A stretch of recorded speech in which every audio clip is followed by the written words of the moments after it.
Hey folks, welcome. How are we doing today? If you can, go ahead and send me a chat. You should be able to find the chat option. On my computer, it's Alt-H.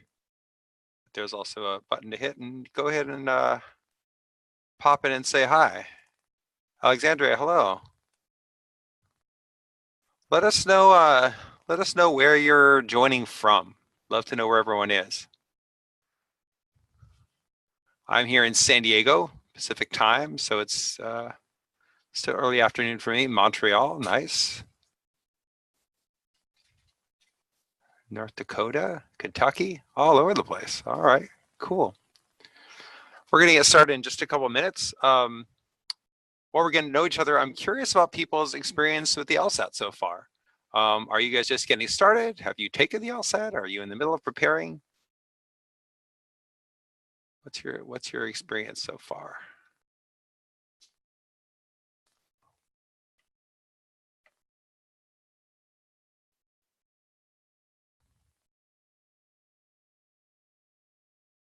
Just get started. Cass, you're saying you took it in September?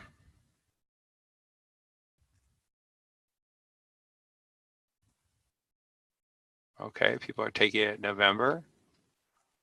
Okay. Oh, you're going to take it. Took it in September. That's funny. Yes, clearly that hasn't happened yet. So you're about to take it. So you've been studying for a while, I hope. How did you guys study? Did you take a course? Or have you been studying on your own with books? What have you been doing?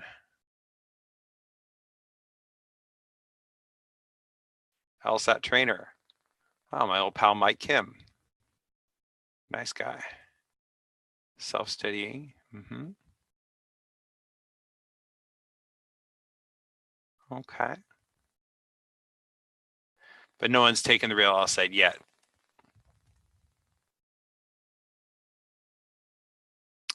Everything, Christina. You've been pushing it. All right. Cool. Yeah. Well, we see a range of experience level. That's why I'm curious in these classes, in these free prep workshops. They're still a pretty new feature, at least in their current form. And so I never know what to expect if I'm going to have people who are like, "What's a logic game?" Or if I can have people who say, "I've done every logic game there is. There's nothing you can show me that I haven't seen," right? And everywhere in between. So hopefully I'll have enough to keep you guys challenged today, and we can definitely step it up as need be.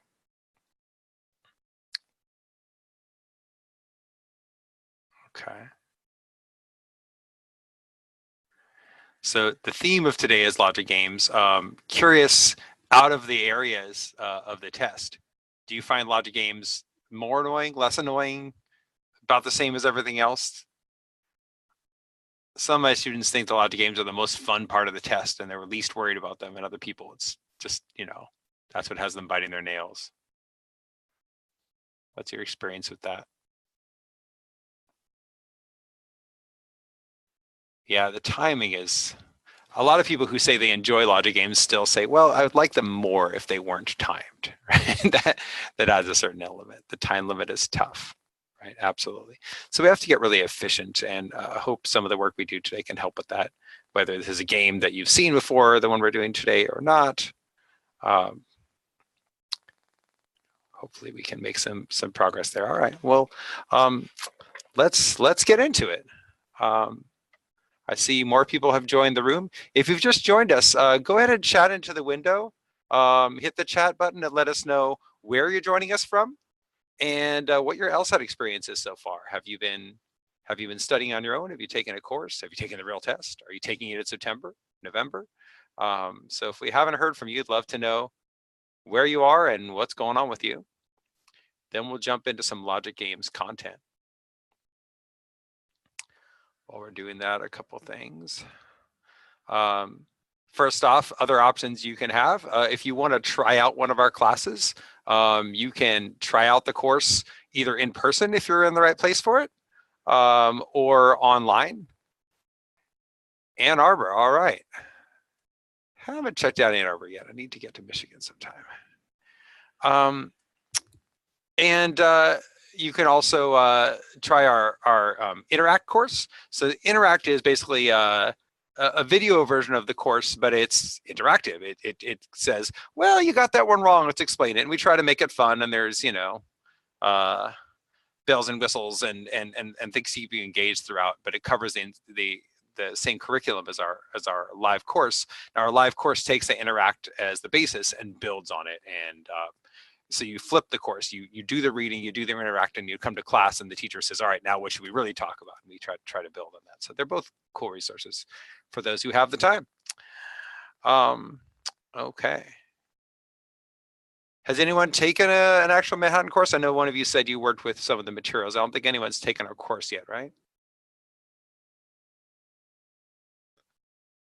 Okay. All right. Well, anything I can answer about that, definitely let me know. Happy to talk about all that stuff. So anyway, again, my name is Dmitry. I'm logging in from San Diego, my lifelong home. I've been a teacher with Manhattan Prep since 2009. I spent a few years helping to run our curriculum department. So everything you see in our books has at some point passed through me. Some of it I wrote, some of it I edited. So I was heavily involved with that. Now I'm back to teaching full time, but it's still involved in curriculum and helping come up with new resources and teaching things like this. So glad to meet everybody. You may meet some of my 4 dogs in the background, hopefully not too much, but let's get going. I don't have a goat, unfortunately. Everyone always wants to know about the goat. We're supporters of Farm Sanctuary, but we unfortunately don't have the room for a goat ourselves. But all right. So basic things I want to talk about today would be the process in logic games and the process of making inferences.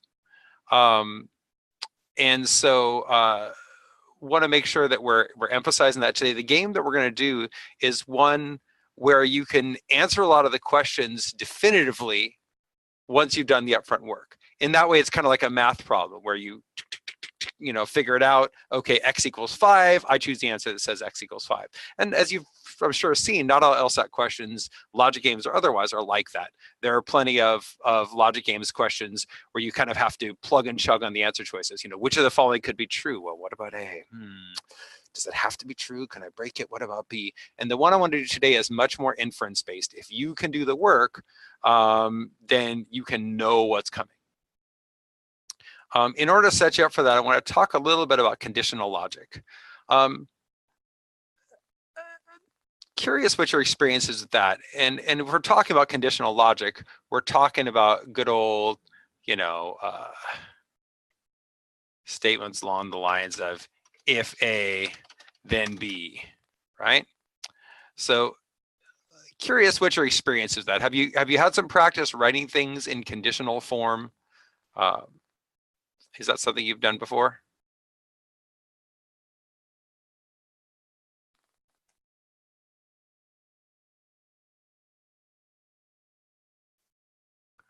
Okay, no problems with conditionals, great. Okay, so how about the contrapositive? If I say if A then B, what's the other statement I can say based on that?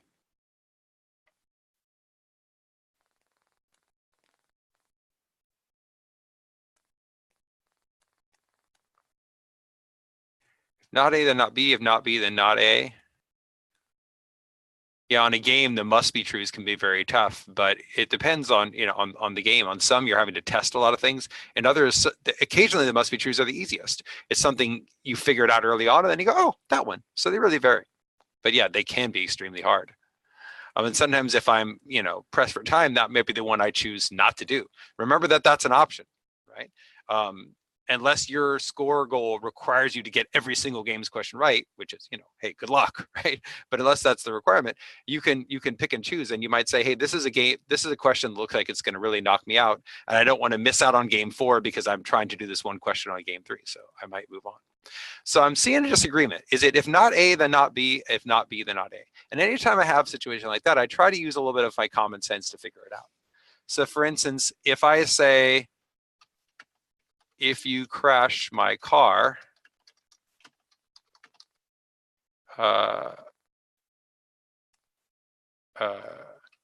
you owe me money,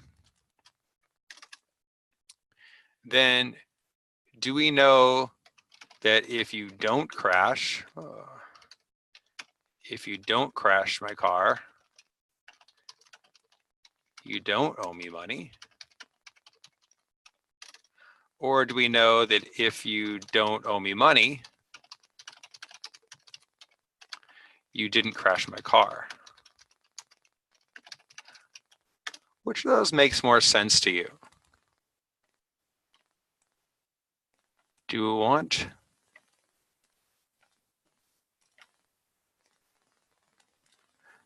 the first one or the second one? Oh, whoops. The second one. The contrapositive is going to come in a flipped form, right? And the idea is, if A causes B, not causes always, if A leads to B, we have to be careful not to confuse it with causation.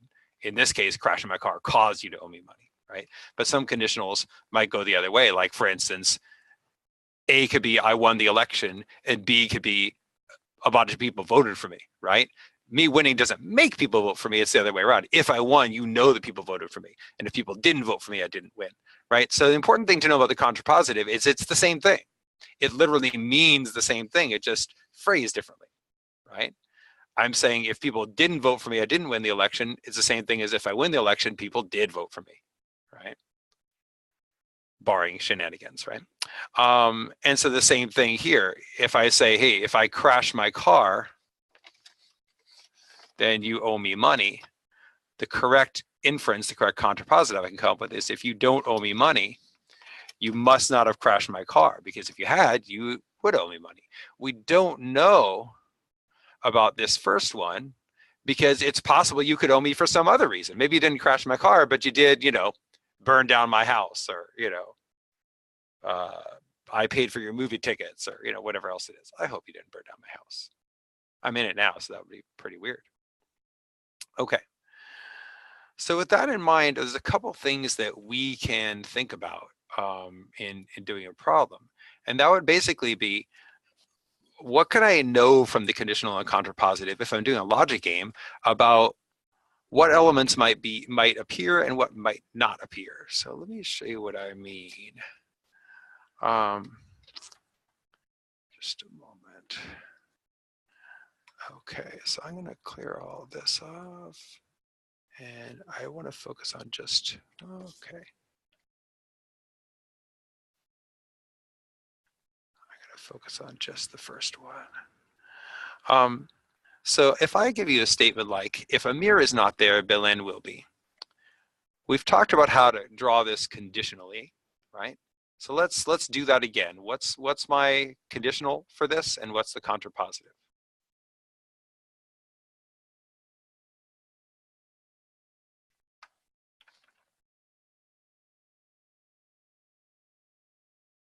Yeah, you can answer right in the chat.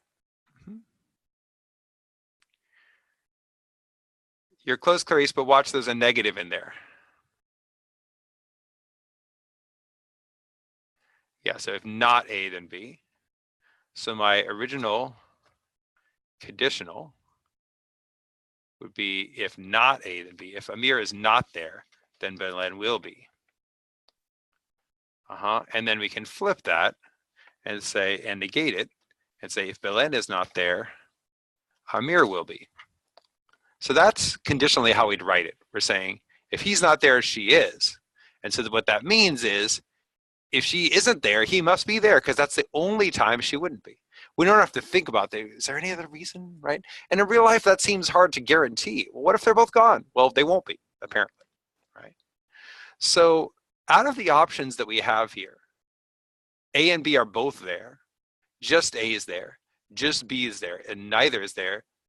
Which of these are valid and which are not? So are there any, which of these choices, if any, can't happen? Which of these can't happen? A and B are both there. A is there. B is there, or neither. And there may be more than one answer to that. I'm seeing neither, and I'm seeing both. Let's look at that. I'm seeing both again. So let's see if we can prove it, right? So a lot of you are saying both can't happen. So do we know what happens? Can we follow a conditional chain to see what happens if A is there? Do we know what happens if A is there? In other words, do we have a conditional that takes us from A is there to something?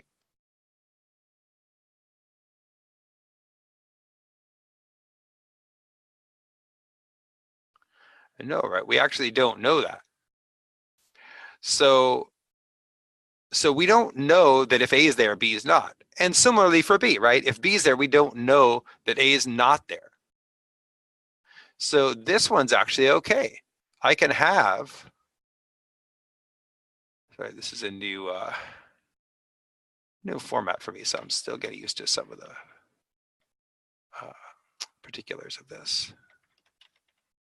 We can have, we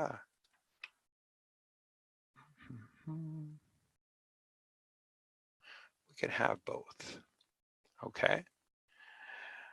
Now, if I have A, could I leave B out? What happens when B is out? A is in, right? That seems okay. And when A is out, B is in. So if one of them's gone, the other has to be there. But some of you said we couldn't have, I think only one of you actually said we couldn't have neither. What's the problem with having neither?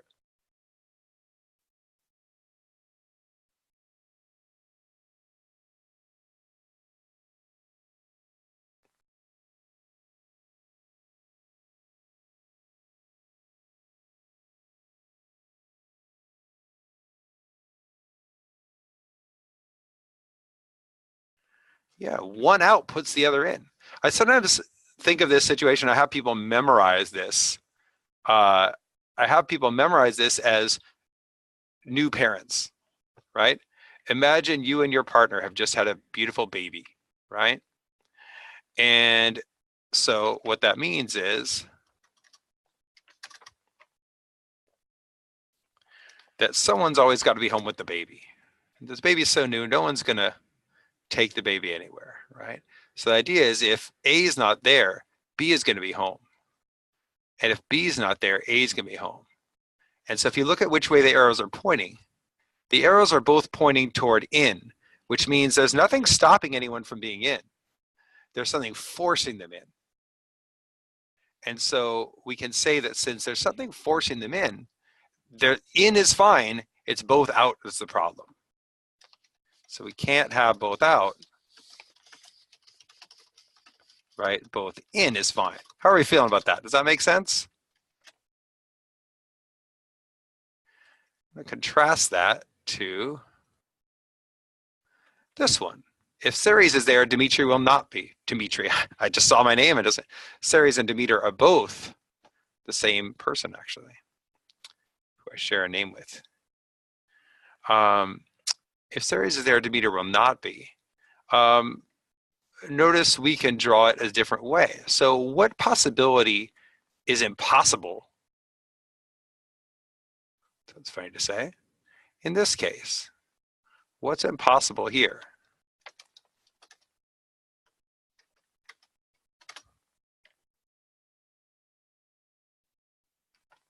Again, I'm seeing both there and neither. Let's see if we can break that tie up.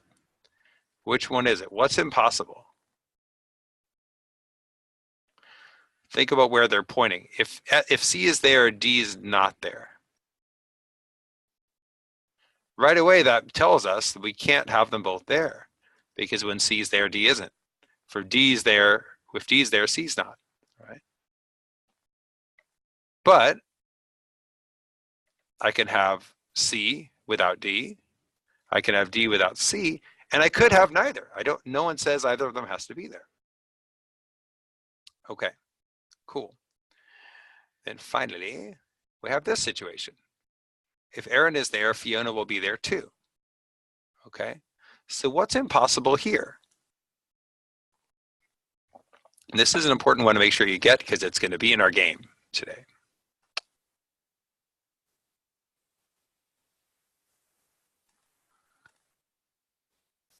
Which of these possibilities isn't really a possibility? Which of these listings isn't possible? Just E, I can't have them alone. Yeah, so is it E alone or E and F alone, right? So let's think about this, right? If I draw this out,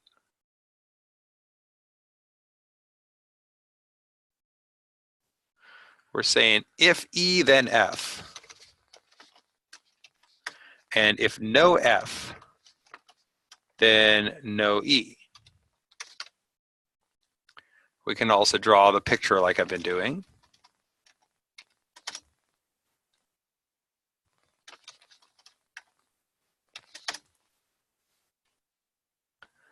Okay.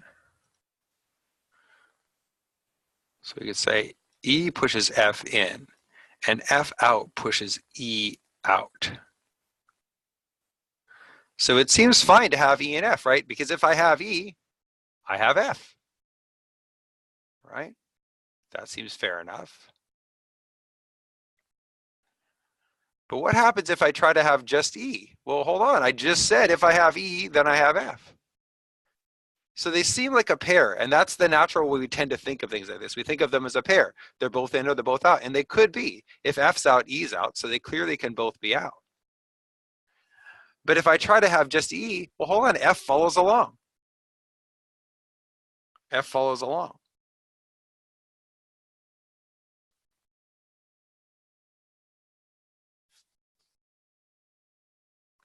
So we can't have just E, we can have just F. Are we seeing that?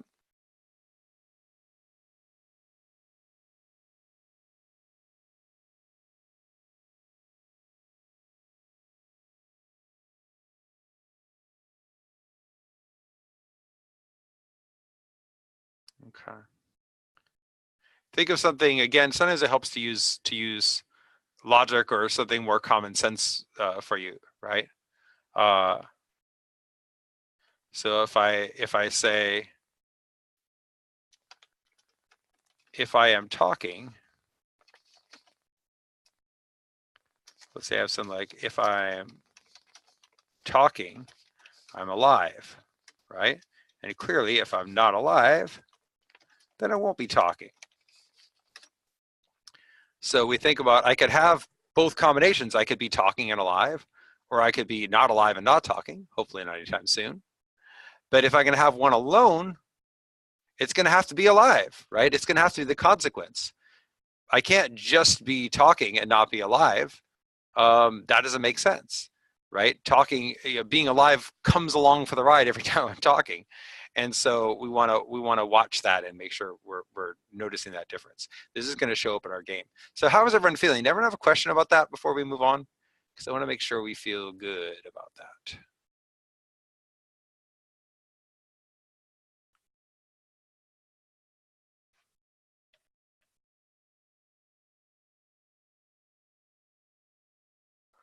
Okay.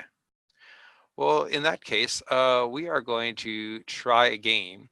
As you may or may not know, we have restrictions on what we're allowed to share LSAT-wise, because a lot of it is copyrighted. But the June 2007 exam is one that is freely available to all. You can download the entire exam, and in fact, later on, if you want to do this game, you can do the entire game separately or the entire section or the entire test by downloading this from the LSAT's website or from ours. So I'm going to give you a couple minutes to try this out. Has anyone done this game before?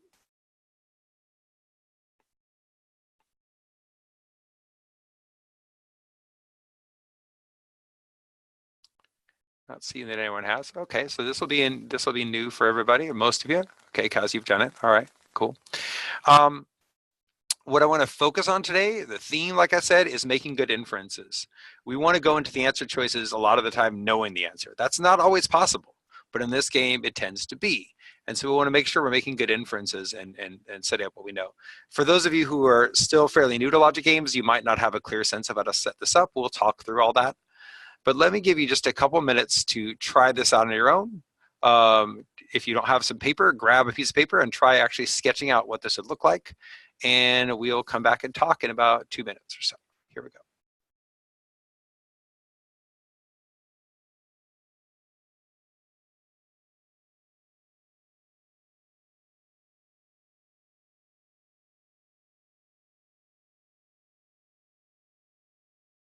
All right, how are we feeling? Anyone got a diagram that they're able to work with?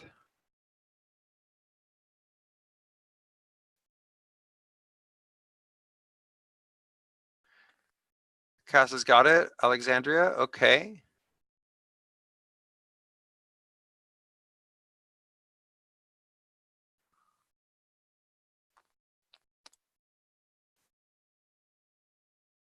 So what did you do?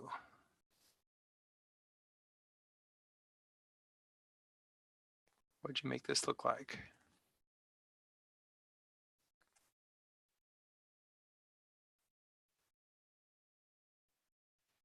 Okay, so you diagram the rule. If wood, then wood and newsprint. Okay, if plastic, then no glass. Okay. If something's in center 2, it's in center 1. So it's a lot of conditionals, right? Not everyone has to write those things exactly as conditionals. There's other ways to diagram them. What about your actual like board for your rules? How did you lay out the centers? That's an inference. We'll come back to the inference cast in a minute. That's interesting. How do we visualize this game? Did you actually draw the centers? Did you make columns or rows for them? 3 columns. So each center got 3 columns?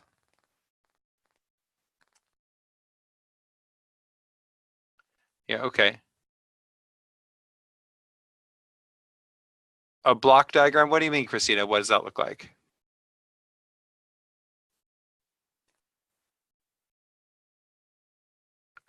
One for each. Gotcha. Yeah, column, 3 columns, 1 for each thing.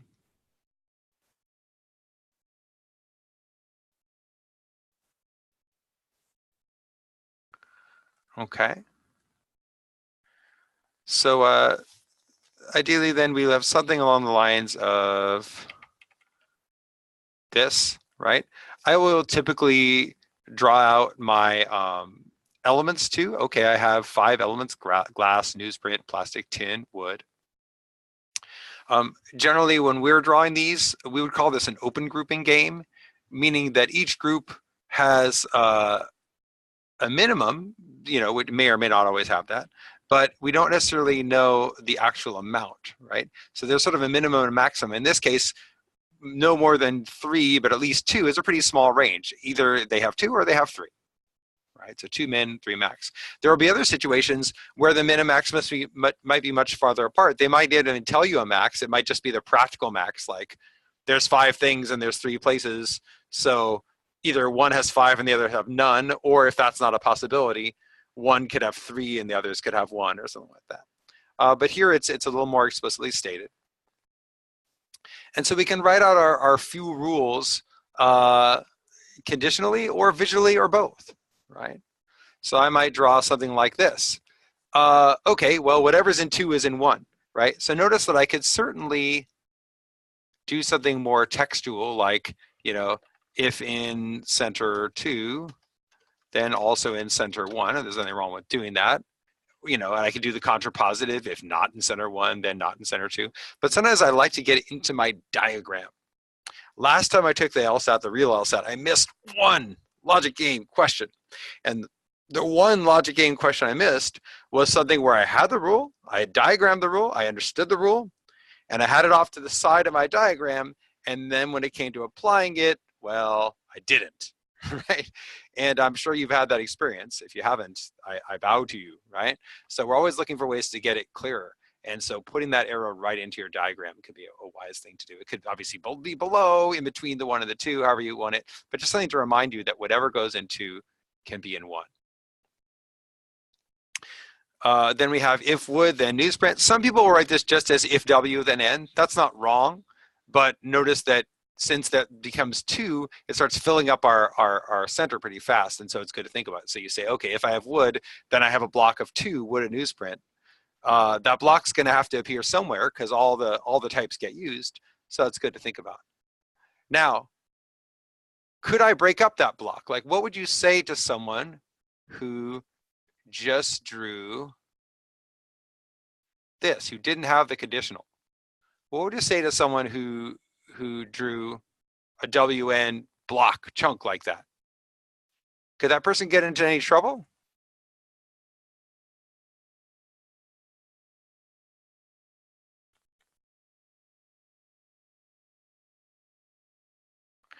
Yeah, we can have N even without W. And that's important to keep in mind, right? So that gets us back to our Aaron and Fiona thing, right? We could have them together. We could have neither. We could have Fiona by herself. We just couldn't have Aaron. So the same thing here. We can have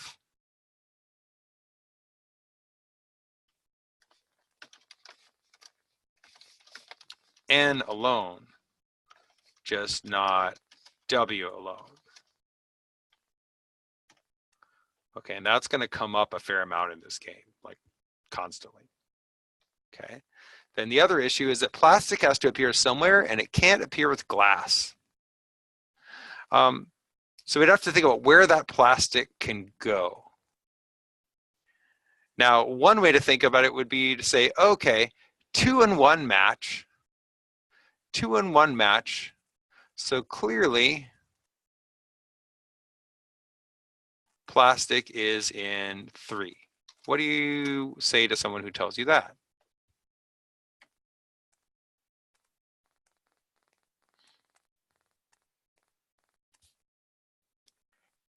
Could be 1 or 3, but I thought 2 and 1 matched. Why would P be in 1 if 2 and 1 are twins?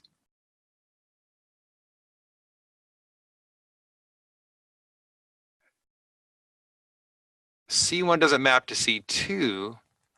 They're not twins. Okay, good, good. So C1 can have 3 and C2 could have 2. Yeah. Right? It's that, there's that expression, I taught you everything you know, but not everything I know. Or it could be the other way around, right?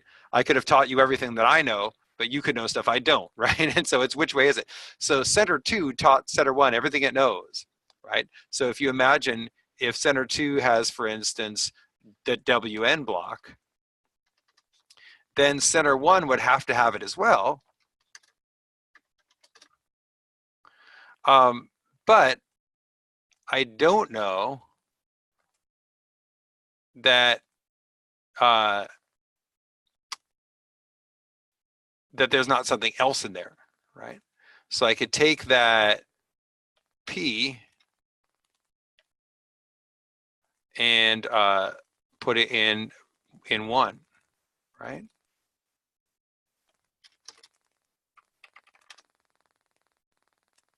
Okay.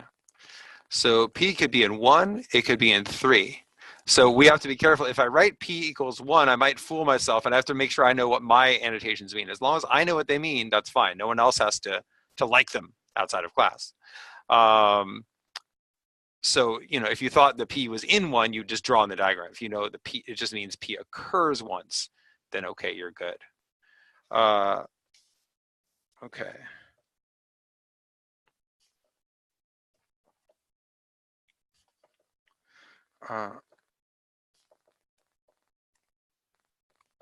So this is what we got now. So that means that P could be in 1 or 3. Now the other thing to think about is the plastic and glass business. Wouldn't the space be P/G? Oh, I'm not saying that that is what has to be there. I'm just saying that's a possibility, right? That's a possibility. There's many possibilities. Yeah. So yeah, if I knew that W and N were in there, it could be P or G or even T, to be honest, right? Because we don't know. Well, we'll come back to whether that would work out, but just without bringing any other rules in, it would be all sorts of possibilities. Right? We'll get into more details of that when we do the questions. So we know that the P could be in 1 or 3, but it can't be in 2 because then it would repeat. So we can add that inference to our chart if we want. We could say, oh, hey, P isn't in 2.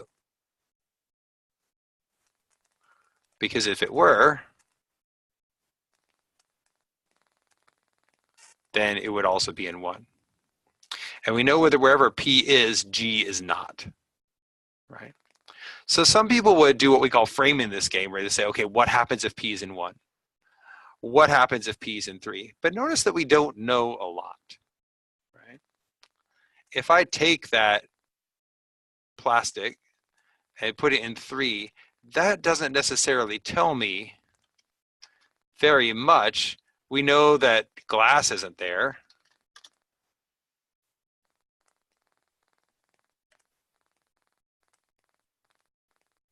But we don't know where glass is, right? It could be in 1 or it could be in both, 1 and 2. Can't just be in 2. And if I put P in 1, that's a little more helpful. If I put P in 1, then I know that it has to be the extra one, right? It can't be, it can't have come from 2 since 2 doesn't have it. But again, I don't know too much about what's there. So I would probably just want to jump into the questions. So with that in mind, let's do that. Ask me any questions you want before we do that. Now, the first question you're going to see is typically going to be what we call an orientation question, right? So our process is going to be, what we're going to want to do is always, pick a diagram, and then we stop and figure stuff out and make inferences. Here we didn't make a lot of inferences. We did figure one thing out, which is that P can't go in 2. We're going to do the whole game if we have time. Where P can't go in 2, but other than that, we don't know a whole lot. We're just going to have to figure some stuff out as we go. So then we'll take what we call the big pause, which where we stop and predict. Hey, what am I looking for here? Do I know anything about this game? Can I make any good predictions about what's going on? And again, we kind of figured out that where P is, it might matter a lot. The W and N chunk is going to be interesting. We would also stop and circle if there's anything we notice, like, hey, T doesn't seem to have a rule, then okay, we'll stop and note that. But other than that, I would just go right into the questions. Now, the orientation question is one where they're going to basically say, hey, what could be true? Which of these could be a complete arrangement? And generally speaking, we're going to do this by just applying the rules one at a time. So with that in mind, typically we'll just look at each of the pieces we know. We could do that by looking at the printed rules. We could do that by looking at our diagram. Here they line up pretty well. In other words, our printed rules and our diagram are really similar. I had one rule about 2 going into 1. That's reproduced in my picture. I had the W to WN rule, and I had the P once and the P without G, which are kind of 2 rules in 1. So let's go ahead and answer this one. The way I'm going to ask you to do this, in the chat, you'll notice that you can choose whether you're writing to everybody or just to me. So if you could just select me and message just to me when you have your answer, let me know. So go ahead and send me a private chat when you have the answer. When it looks like most people have answered, we will discuss. Here we go.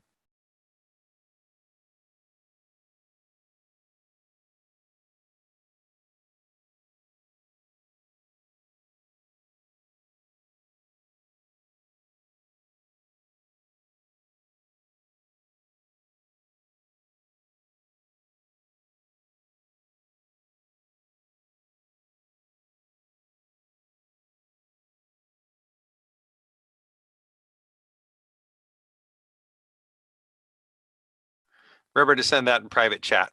That way everyone can do an unbiased take on it. So you just select my name for the list.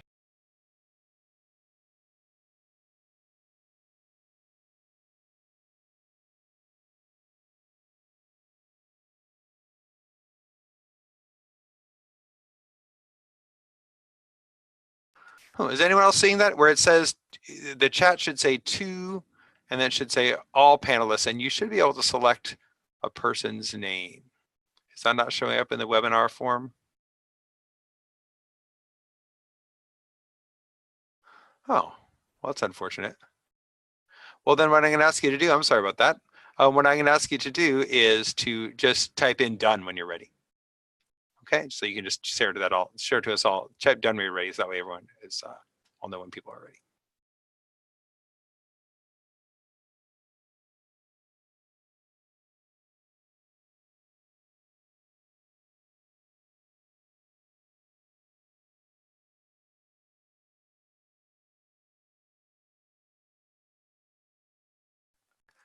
Okay, looks like a lot of you are done. What answer did you get?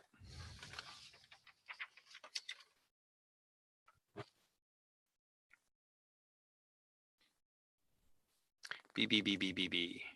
Great, right?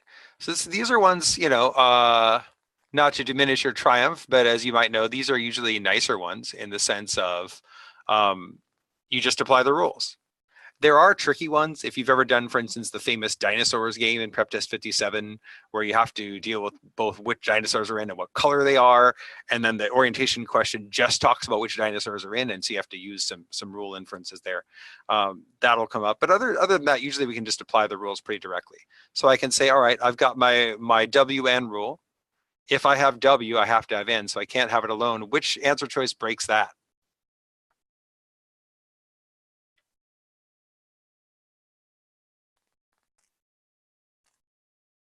Right away, I've got A. I got wood by itself with no newsprint in that option, in that center. A is out. Okay. And notice the rest all follow it. They don't always do it in order. They're trying to trick you to see if you go like in B, ooh, it says wood and then nothing. Yeah, but it said newsprint already, right? And as we discussed, we can have newsprint by itself. One nice thing about these orientation questions is they really do give you a chance to orient yourself. So if you had misunderstood and thought that WN was a chunk, then you'd say, well, wait a minute, these all seem to be breaking that rule. I'm seeing newsprint by itself, newsprint by itself, a whole lot of times. Now, you could get in trouble and say, just go for D, which is the one that doesn't have it, but would have broken other rules, and you'd say, wait, something's wrong. So this gives you a chance to catch any misconceptions. So that's why some people talk about skipping around, and I'm a fan of doing them pretty much in order, especially at the beginning, especially for the first question. Okay, so then we have that. So that rule is taken care of. Then we have the plastic and glass rules. Let's treat those separately. Which rule breaks P equals 1?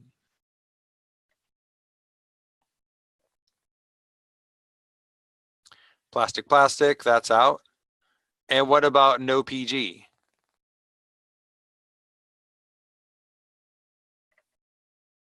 D, there we go.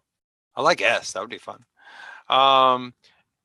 And so it's pretty common that you'll see this, that each thing that they tell you gets broken once. That won't always happen, but it would sure be lucky if, the very first rule you tested knocked out 3 of the answer choices, or very unlucky if that was the last one you tested, I guess.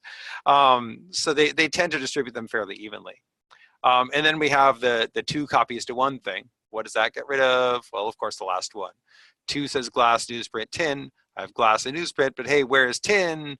Wood is okay, right? Wood's okay, but where's T, right? So that gets us rid of C, and our answer is B.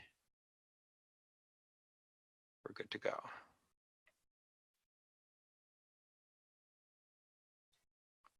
Okay, great. Looks like people are comfortable with that. Let me know if you have any questions. Other than that, I will go straight to another one. Let's keep it going. Now, the focus I wanted to have was inference day, but sometimes you'll see things where you're setting up for an inference. Let me show you what I mean. What rule did D and E break? They broke the plastic and glass rules, right? So D had glass and plastic together in center 1, and E had plastic appearing in both center 1 and center 2. So they each broke part of that rule about plastic and glass.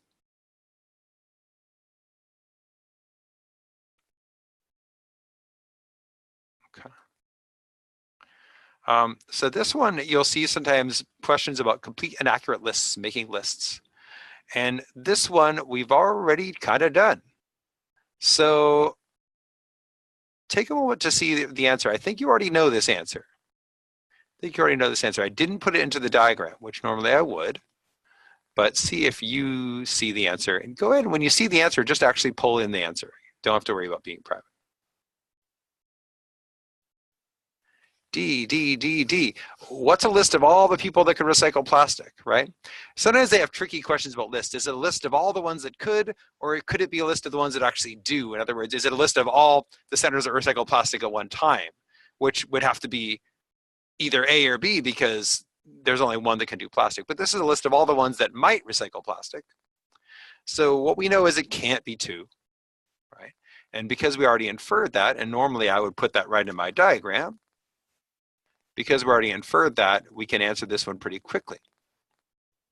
So sometimes they're fairly specific and or extreme, absolute answers that we can get through pretty quickly because we already have figured them out up front. And one of the biggest principles, I think, on the entire LSAT is making sure you're doing plenty of upfront work when it's doable so that you're catching these kind of things. Okay.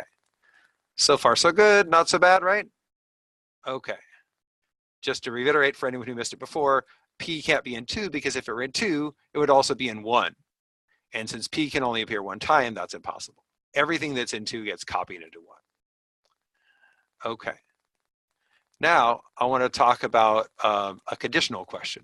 And with conditional question, they're going to set up some new piece of information. They're going to tell you something they didn't tell you before and say, what about this? What if this happens? What else would occur? Sometimes it's something very specific, like center 2 recycles glass, right? Other times, it's a little more vague, like this. It just tells you how many kinds of material they have. So give this one a try, a little harder than the last one, I think. And again, just type in done when you're done.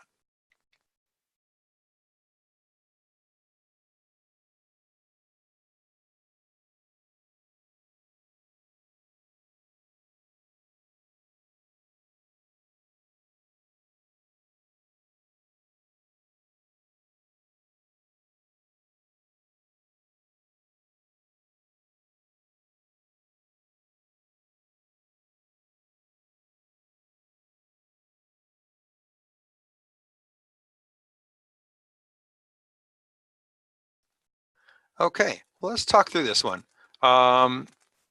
So they're telling us the center to recycle 3 kinds of material. So we know that. So we'll make a third box. And of course, I won't change my my master diagram when I'm doing this. I would do it alongside the question. Remember that if you're doing older prep tests prior to prep test 66, give yourself extra space. Starting on prep test 66, the LSAT started giving you 2 pages per game. Before that, they would make you cram. So those of us who've been doing LSAT for a while, we always had to cram our work onto 1 page. So if you're doing, prep test 40 or something like that, you can give yourself an extra piece of scratch paper for each game. An extra meaning you have one, which normally you don't. But I would write this alongside the question. I'd make a little mini diagram. So I know there's at least 3 here. So let's make some inferences. This is all about making inferences. So let's run through what we know. And you might have some brilliant insights. Let's save the brilliant insights and do them one at a time, right? So if I have everything filled in 2, all 3 are filled, what else do I know? What follows from that?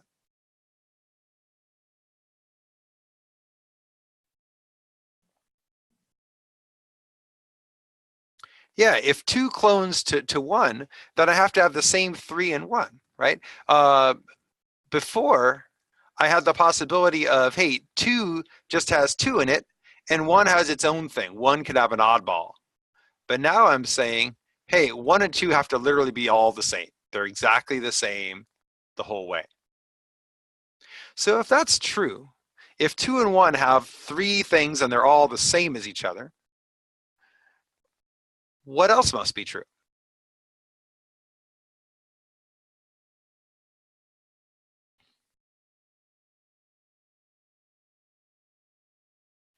Ooh, P can't be in 2. It never can, right?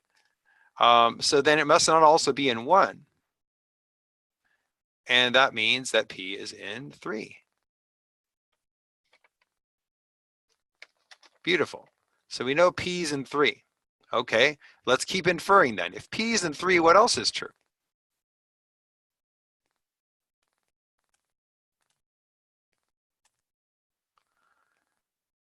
No G in 3. Okay, yeah. G can't be with P. And if G is not in 3, do we have to have G? Could we just leave G out of the setup?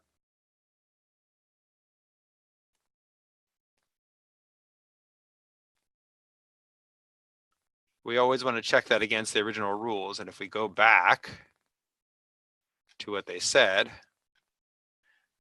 exactly 5 kinds are recycled. That's a little vaguer than they usually state it. Usually they're a little clearer that they do get recycled. But in this case, yeah, if they are actually recycled, not could be recycled or are available for recycling, or could be recycled, then we know it does have to appear. We have to have G somewhere. So why couldn't P be in 1? Because this time 2 and 1 are the same, right? Before we said, hey, P could be in 1 because 2 might just copy 2 over, right? But if center 2 has all 3 spots filled, all of those have to copy over to 1, and that would require P to be in both of them. Does that make sense, Clarice? If P were in 1, it would also be in 2, since 2 and 1 this time are twins. And they are twins because there's not room for an extra outlier in 1, right? 2 is full, and if 2 is full, everything has to copy over to 1, and there's no more room.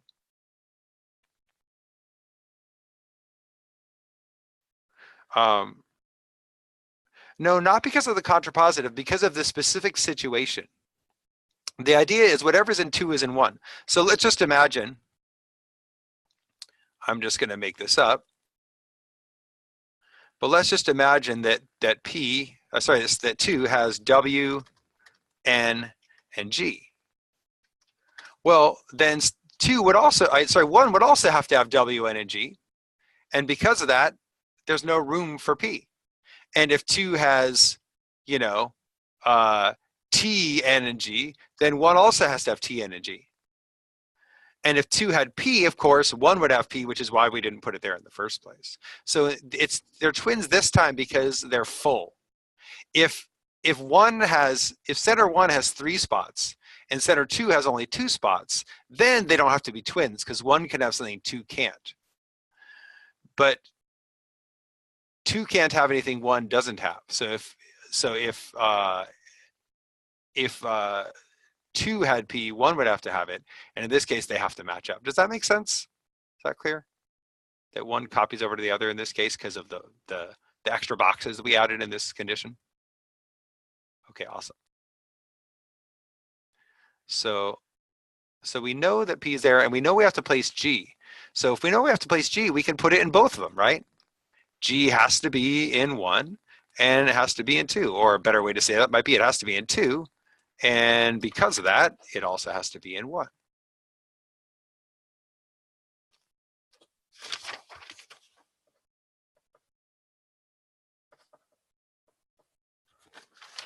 Okay.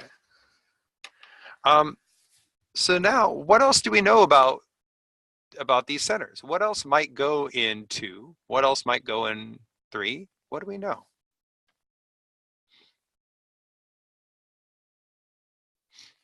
We know that 1 and 2 both have to have the same 2 other things. How many things do we have to choose from?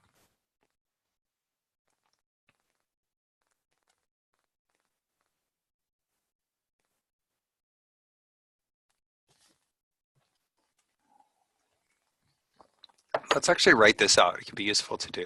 Okay. So we know that centers 1 and 2 need 2 more kinds. Okay. And there are 4 available. Of the 4 available, are there any that are going to be a problem for us? Oops.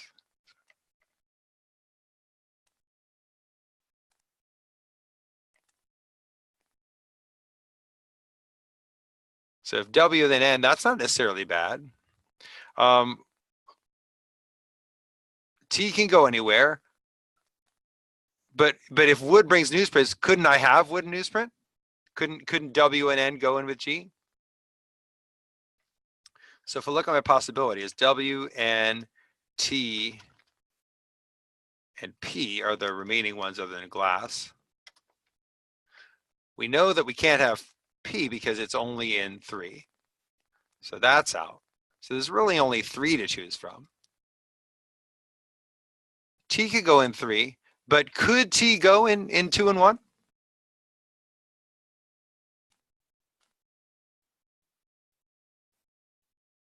Think about the pairs that I could have, right? It seems like I could have WN, or I could have NT. Any other possibilities? Could I have WT?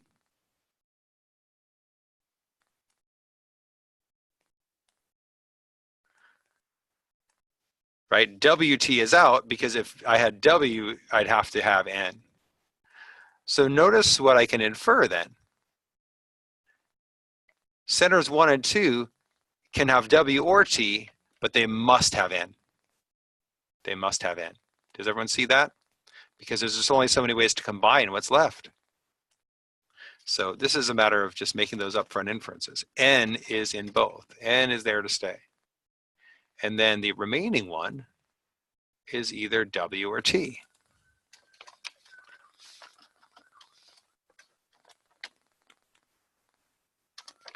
And in this case, we'd have to remember looking at this that it's not like it could be either, it's the same one in both. They both have W or they both have T. Okay. Now, we could keep going with this, but you might have noticed that we've already answered the question a while ago, right? So I'm pushing inference today, so I want to push that skill, but we already have an answer, right? What's our answer?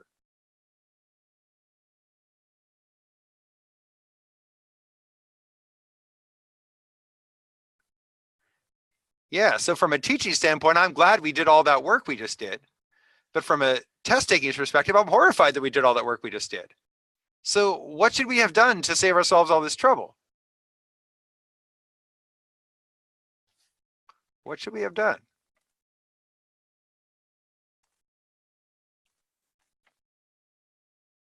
How could we have caught that we didn't need to do all this work?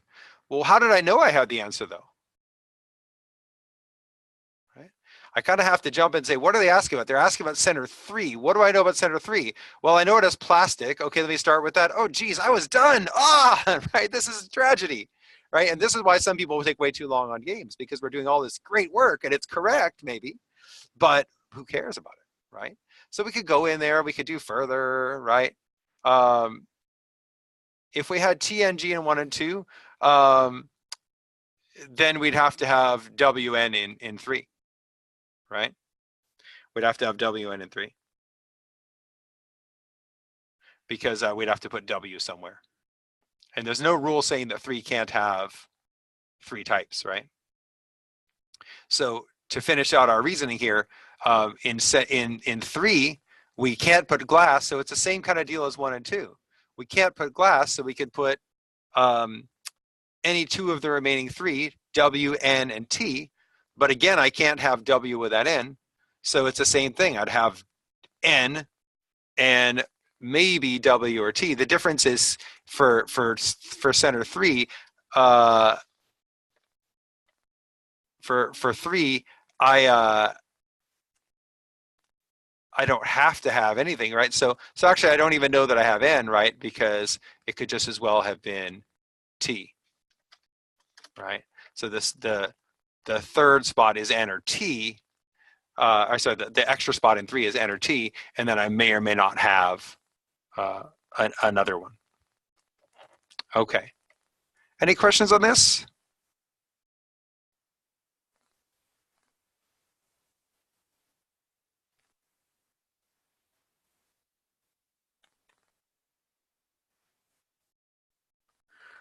All right, let's pound out 1 or 2 more here.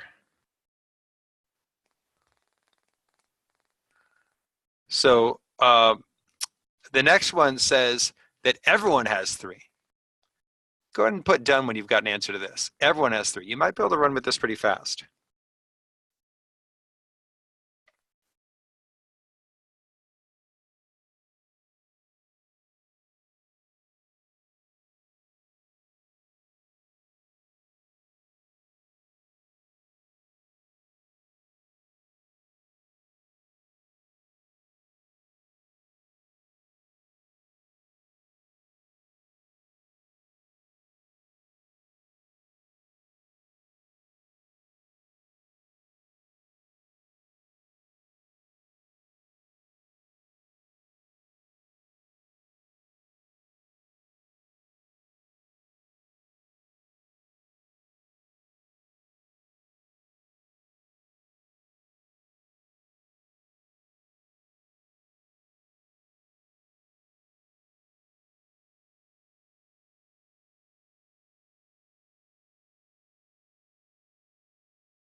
Okay. Everyone's done. What answer did you get? Or was D for you got D? All right, so if everyone does all 3, notice that we can repeat a lot of our inference, and that's what's so powerful about making inferences. If we're just flying by the seat of our pants, it's hard because uh, we have to start all over each time. But here, oh man.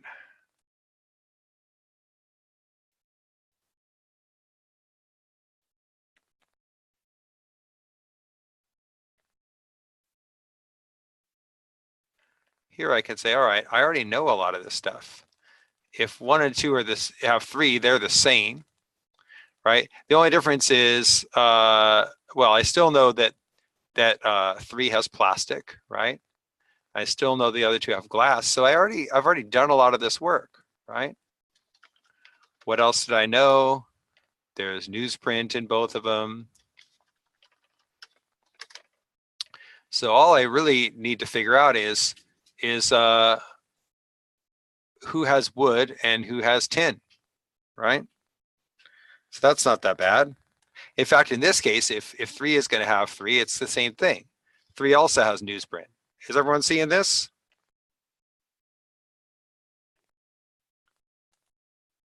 So then it's just a question of, is it these 2 have wood and this one has tin? Or these 2 have tin and this one has wood? Okay. So with that in mind, we look at what could be true. Well, only center 2 recycles glass. Nah, right? In fact, notice there's some funny ones here.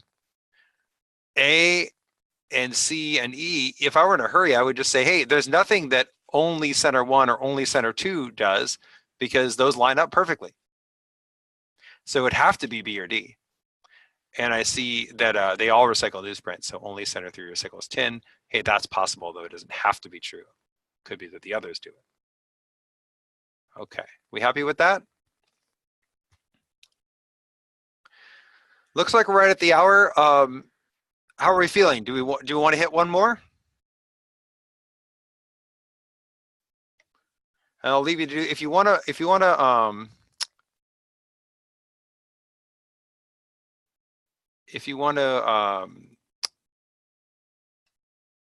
see the whole game run through in full, you can find it in our forums here. And you can see an explanation running through everything. But let's do one more question. Okay, go ahead and pull it in when you're ready.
Looks like this one might have been a little harder, right? Let's figure out what we know. So if center 3 recycles glass, that tells us something immediately. What does it tell us? Center 3 recycles glass. What can we infer? This is all about just inference chains. And you'll notice that every single one of these, we haven't had to spend any time on the answer choices at all. That won't always happen, right? But this is one where the work is done up front on the questions. And that just is true on the whole game. It's interesting that way. P has to be in 1. Remember that we decided P can't be in 2 ever. And again, I would normally just draw that right into my diagram. I just don't have it drawn in. So I will do that. P is not in 2. And so P is in 1, and Christina's saying 2 only recycles 2 items. Yeah, P has to be center 1's like oddball, right? It's like center 1 has to copy at least 2 things from center 2. But it has room for 1 oddball. But if it has 1 oddball, that means center 2 doesn't have a 3rd thing. Because if it did, it would get copied over, and P can't get copied over. So I know that centers 1 and 2 only have 2 things in common. Center 2 has 2 things that it ports over to 1, and P isn't one of them, because then there would be 2 plastics, and that rule is law. So we know that that center 2 doesn't recycle plastic, but we want to know what it does recycle. So what can we figure out about that? What's left for it to recycle?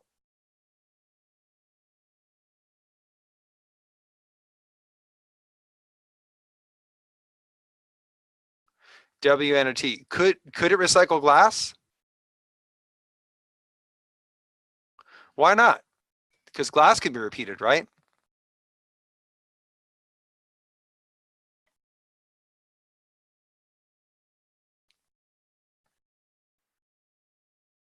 Yeah, that's a tricky one, right? So glass by itself, column 2, center 2, doesn't have any rules stopping it from having glass directly. But if it had glass, 1 would have glass, right? And that's a problem, right? That's a problem. It's like saying, oh, I'm allowed to watch that movie, but I'm going to bring my kid with me and they can't, that kind of thing, right? So it can't have glass in this case, not always, but in this case, it can't have glass either.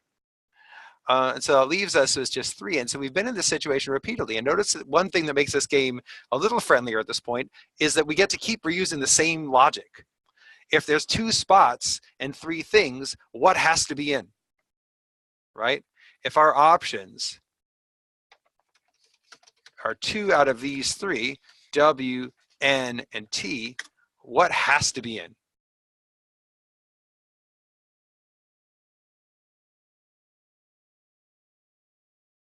Right, we can have N without W, we can't have W without N. If you've got nothing else from this session but that, I hope that serves you in great stead, because that shows up over and over again. And even people who know better, they get the conditional logic, they took logic in college, they understand it fully, it's really easy to still make the mistake, to think, oh, those go together all the time, right?